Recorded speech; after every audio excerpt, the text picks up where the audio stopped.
Saya masuk di Hikmatus Syarif ini tahun 2004. Sekarang 2022. Berapa tahun sudah? 18 ya? Ya, 18 tahun saya di Hikmatus Syarif ini. Pernah jeda 2 tahun, setahun di Pancor, setahun ngekos di Mataram. Tapi sisanya sepenuhnya saya di Hikmatus Syarif. Jadi dulu masa saya kecil, saya datang ke sini itu saya termasuk santri yang paling kecil. Makanya jangan kecewa kalau Anda masuk ini kecil-kecil, karena kita sama. Jadi saya itu kalau orang besar-besar disalut, kalau saya kecil-kecilnya disalut. Kenapa? Karena sampai sekarang ya tetap kecil kayak gini. Tapi panitia nih dikasih sekursi kecil, ya, nggak bisa saya lihat semua muka-mukanya.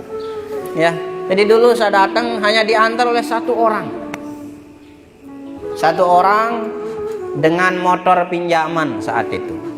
Saya ingat motor yang dipakai ngantar saya dulu motor Suprapit yang dulu. Itu punya paman saya. Karena saat itu bapak saya belum punya motor. Bapak saya memang seorang guru. Tapi dulu kami pergi ke sekolah itu tidak pakai sepeda motor. Walaupun guru. Ya. Jalan kaki. Sampai saya diantar ke Hikmatus Syarif ini belum punya motor. Jadi bapak saya itu sore-sore sudah minjem ke paman saya motor. Pagi-pagi lalu saya diantar ke sini. Yang saya ingat saya adalah orang yang paling pertama datang di sini. Yang dari Pulau Lombok. Kalau dari Sumbawa memang sudah duluan kawan-kawan saya. Datang saya ke sini ingat saya menggunakan seragam pramuka.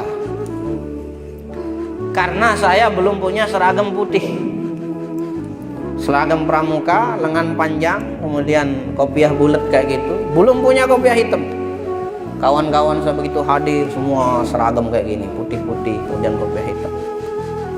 Jelas di sana ada rasa, ya Allah jangan-jangan saya dimarah. Mesti seperti itu juga yang belum punya seragam. Ya, jadi saya datang hanya diantar oleh satu orang yaitu bapak saya. Kenapa? Karena satu motor, tempat duduk saya, bapak saya dan tempat barang-barang saya. Walaupun barang saya enggak banyak. Saya ingat dulu adik-adik sekalian, barang saya yang saya bawa itu hanya satu tas. Tidak ada lemari. Hanya satu tas saya bawa. Terus dulu ada kawan-kawan saya yang dibawakan makanan pakai kardus. Ya. Jadi dulu kawan-kawan saya itu, ini sering saya ceritakan kepada kakak-kakaknya. Kawan-kawan saya dulu lemarinya besar-besar. Ada yang satu orang punya lebar kayak gini, terus tinggi. Punya 2 ruangan, lebar tinggi punya 2 ruangan, kita kira ruangannya besar atau enggak? Besar. Kadang kalau dibangunin sama ustadz sebelum subuh nyebok di dalam lemari. Ada kawan saya yang begitu. Ada juga dulu kawan kita ya, dia punya kasur gulung. Lemarinya lebar, tinggi begitu. Dia tidur di atas lemarinya digulung pakai kasur. Akhirnya tidak ditahu sama ustadz, dikira kasur. Ada pokoknya seperti itu kawan-kawan. Saya punya lemari besar. Kalau sekarang kan Anda datang ke sini sudah punya lemari semua, ya, dan tidak capek-capek dibawa dari rumah karena sudah disediakan di pondok. Nah saya dulu seperti itu. Datang ke sini hanya modal satu tas, buku belum ada, kitab belum ada, termasuk lemari. Nah saat kawan-kawan saya dijenguk, dibawakan jajan pakai kardus, itu yang saya minta. Itu yang saya minta jadi lemari saya. Ya. Jadi itu yang jadi lemari saya selama 1 tahun. Mereknya apa lemari saya? Kalau yang lain ada merek berkelas, Olimpik dan seterusnya. Kalau saya lemari saya mereknya Selera Pedas. Mereknya Selera Pedas, adik-adik sekalian. Dan di sana gabung. Saya taruh pakaian saya di bawah, di ruang paling bawah. Di atas pakaian baru di sana saya taruh buku, kitab dan sebagainya. Dan itu tidak berlangsung hanya sebulan 2 bulan. Selama 2 tahun. Lemari saya hanya berganti 2 kali. Pertama, ya tadi saya katakan lemari saya Selera Pedas. Kedua, karena sudah ya leot-leot Ya, leot-leot. Akhirnya saya ganti lagi lemari saya, pakai yang baru. Mereknya mie sedap. Ya. Jadi 2 tahun itu 2 lemari saya. Lemari selera pedas sama lemari mie sedap. Baru kemudian kelas 3 sanawiyah, di sana saya diberikan lemari oleh bapak. 3 tahun adik-adik sekalian. Masya Allah. Ini perjalanan kita hidup. Nyantri di Hikmatus Syarif. Kita belajar nyakit di Hikmatus Syarif, adik-adik sekalian. Jadi semua kita pernah berada di posisi yang seperti ini. Tadi mungkin ada seperti yang katakan tadi, ada yang tumben sholat tahajud. Pasti terkejut tiba-tiba bangun sholat tahajud dulu. Ya, atau tadi senam tadi santri. Alhamdulillah senam. Ini tumben ada senam sebelum subuh. Biasa kan ibu-ibu di rumah sore itu senam 1, 2, 3. Ya. Biasanya sore. Di Hikmatus Syarif di pondok kita sebelum subuh. Kenapa sebelum subuh? Karena tujuan kita untuk ibadah, insya Allah itu juga bernilai ibadah. Tujuannya apa senam? Supaya segar, supaya tidak ngantuk. Walaupun saat wudhu ada yang ngantuk, wudhu masih dia ngantuk coba. Padahal yang kan basah si air. Ya, apalagi sholatnya Allah. Orang sudah sujud dia masih berdiri. Orang sudah salam dia masih sujud. Dan itu kisah saya sebenarnya. Ini hari pertama saya di Hikmatus Syarif kayak tadi. Kalau tadi kan di sini diajak wudhu. Saya dulu hari pertama di Hikmatus Syarif pernah diajak.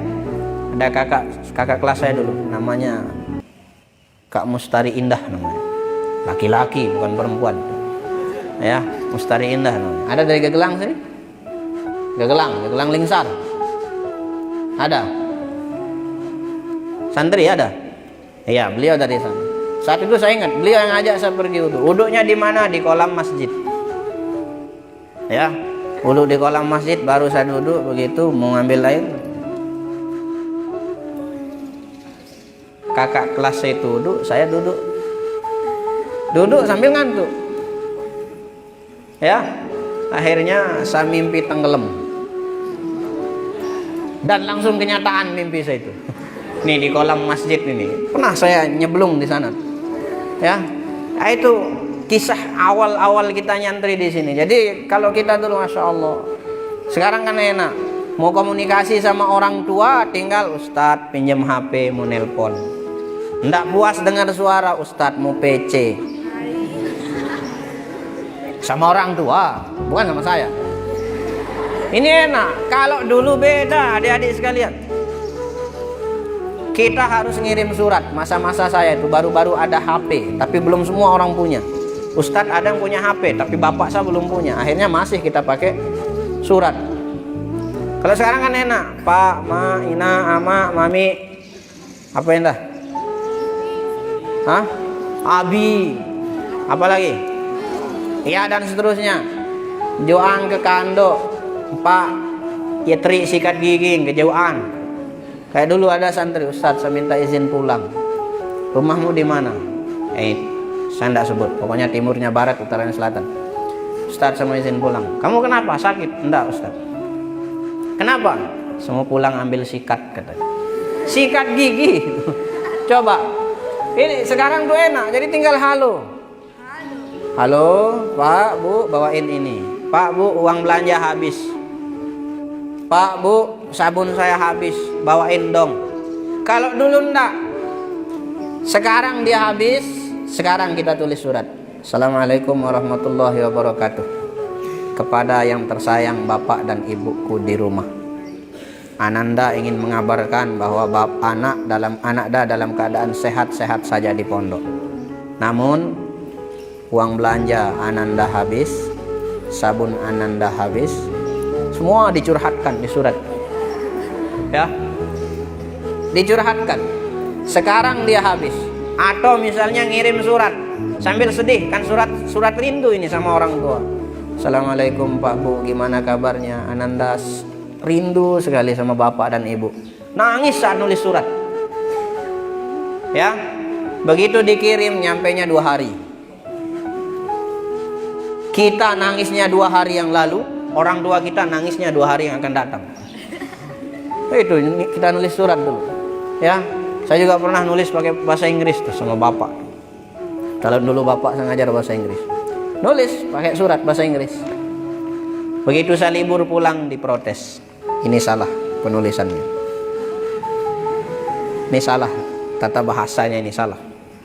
Itu kata bapak. Nah itu kita dulu. Kalau sekarang kan gampang, enak. Ya. Nah, makanya adik-adik sekalian, di sini Anda akan ditempa supaya menjadi santri yang mandiri.